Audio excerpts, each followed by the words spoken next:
Let's go. We are back with Josh Stiglets talking about how to not be a creep at the gym and still get the girl that you want. Josh, I'm going to just jump right into it. It's what every guy wants to do. And I don't think any guy wants to, goes into the gym wanting to be creepy, but it is a thing. Guys just are creepy all over the place, and they just are weird about staring. I am so self-conscious at the gym about looking at a woman. I try really hard not to. Our gym is super packed, and so you just can't help it. And there's going to be something that you accidentally glance at, and then they look over, and you're like, "No, I swear I wasn't trying to look at you." But is there a way to approach a woman? Is it even possible to talk to a woman in a healthy way at the gym without being a freaking, without being a creep and without? Should you do it? Should you even do it? It's there's an art to it. I think it can be done, but one of the biggest things would be you've got to qualify. So if the girl is wearing a pair of tiny shorts with letters pink across her butt, she obviously wants you to be looking at her butt, or she wouldn't be wearing clothes with a big emblem on her butt. So you never thought about that before. You can definitely qualify if you're going to be seen as creepy based on just how they are dressed and how they're presenting it. So, body language and skimpy outfits can open up doors that make it really easy to go up and talk to a female without being creepy. Okay. And there's women in the gym that want to be looked at. They're there to be looked at, and they like to be looked at. Really? Oh yeah. There's You're kidding. Oh yeah. There's definitely that crew, but again, you have to pick out and qualify which ones which fall into that realm. How do you? Okay, so you're looking for the ones wearing the pink stuff on their. Letters on the butt always is a red flag of this girl's probably not going to be hateful if I walk up and say something to her. Yeah, I mean, I saw a video of a girl who was filming herself doing some squats or something, and then a guy came behind her and was staring at her, and she was like, "You're a creep," and it went viral, and everyone was like, "That guy's a creep," and it's like, well, you're sitting there. It's a tough situation because the guy's like, it wasn't like he wasn't sitting there staring. He just walked by and took a glance, and she took offense to it. And so what is proper gym etiquette in general? How do you want to, do you just pretty much keep to yourself? How do you?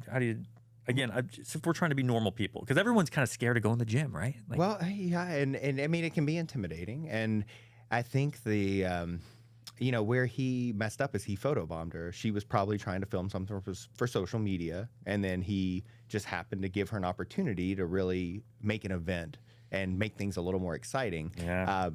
So typically, what I would say the best option is to pay a genuine compliment to the female. That's an easy thing to do. Hey, I really like your shoes. Where'd you get those? Just break the ice. Ooh, talk about the shoes, not even hey, your booty's swole. Yeah, exactly. Shoes are an easy way because then you're far away you're looking down to look at their shoes. So even that just is already setting up that you may not be that creepy. So then once you can get a little rapport going and get them to speak to you, I like to open up with a compliment about maybe, wow, your squats look great. If they're squatting, compliment what they're doing exercise-wise. And then instead of trying to tell them what they're doing wrong or tell them how to do it better, I like to say something like, when I squat, if I do this, I really feel it more here. Have you ever tried that? And then next thing you know, she's like, you know what? I haven't tried that. Can you show me?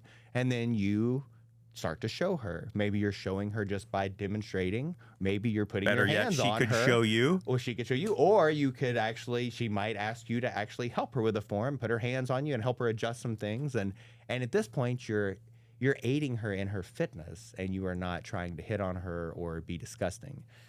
So I like that, a nice compliment, and then trying to share something instead of telling somebody to do something. I like it. I mean, I've worked out with you multiple days a week for, I don't know, for 12 years now, I think, something like that. And I've been single for probably 8 of those years. 8 out of the 12. I have a girlfriend now, but I've never you're one of the most respectful guys in the gym. All girls are constantly coming up to you, asking you for help. Some of the most beautiful girls in the gym are always like, "Hey, Josh, what am I doing here wrong?" And you're just super cool. You're so just honoring, and you've been single some of that time too, and and you know, I know you've never approached any women, but you did, or I'm sorry, you've approached one, right? Yes, my current wife. Your current wife. And you know, this is So funny. you know how to do it. Exactly. Well, you know what? This was years of watching and speculating, and so it worked out for me. Years of watching, plotting, scheming. One of my my first employment, I was a general manager of this legal technology business, and the CFO and owner, he would always tell me, I was probably 20, and he would tell me, Josh, I just want to tell you this: don't ever dip your pen in the company ink. It's just a good policy. That's a great policy. And it really is. I've thought about this so many times in my life, but you know, the gym is my work environment. Yeah. And so I have always been extremely aware of my reputation and not being somebody that is trying to hit on women or hit on somebody's wife. I am the utmost professional, and I look at everything very professionally. My current wife, interestingly enough, I had been in the throes of divorce for probably 3 or 4 years, and things were finally coming to a head. And this amazing woman came into the gym that was tall and striking. I'm very tall, so she was much taller than most of the girls at the gym, very fit and very strong and capable. And so I watched her for about 6 months, and I was a little smitten. So I said to myself, when you get this divorce finalized, I don't care. You are going to go speak to this woman, and you are going to try to get a date with this girl. And so this was the first time I've ever tried to pursue somebody at the gym or even think about dating somebody at the gym. And it's just kind of where I was in life, I think, at the time. And it was almost more of it was a challenge for me, and just trying to overcome this divorce stigma and everything else, and just trying to put myself back out there a little bit.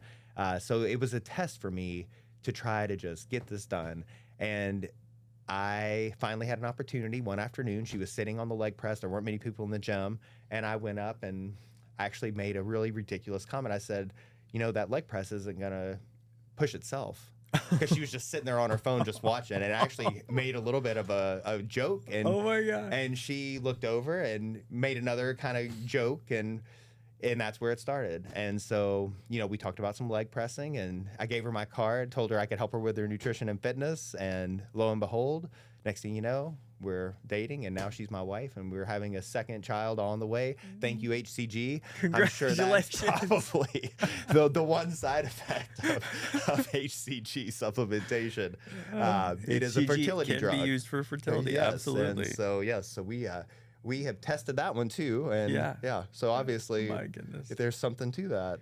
Well, Josh has 2 beautiful children, and I cannot wait to see. I mean, they're, you know, Christian had your first son, 18 months ago? Is that 18? He's almost 18 months old. 18 months old. And Charlie's 9. Charlie's 9. Christian will probably be an Olympic athlete, I'd say. Yeah, I don't know. Very likely. The kid, like, if there's, you know, he comes into the gym and starts doing squats already. I don't know how it's possible. Like, he takes the bands and he's like pulling on stuff. I've seen crazy stuff. It's amazing how you're such a great dad. He wants it. And, I mean, he sees me doing it, so yeah, he can do it. He really loves it. But you're a great dad, not just because your kids are, you know, who they are, but just how you are with them. I've seen you sacrifice a lot and do a lot for your children, and it's really inspiring. Yeah. But again, well, and my stepson Dawson too. And you have, and so we've had them in the gym a little bit, Dawson and Charlie, and they'll get out and work out with me in the backyard a little bit, so it's fun. Yeah, it's so cool, and I've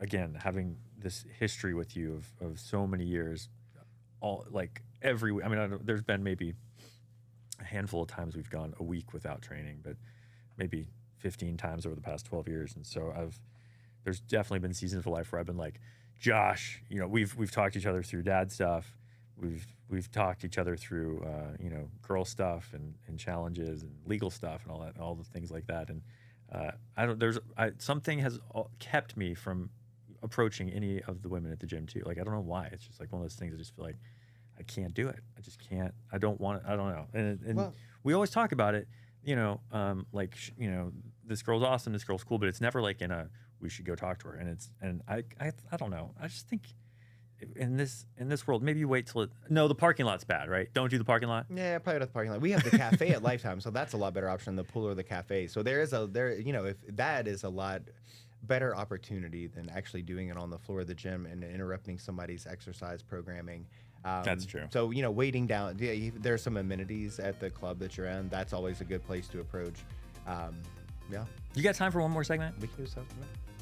Coming up, we're going to talk about how to go into the gym for the first time, or maybe the first time in a long time, and not look stupid.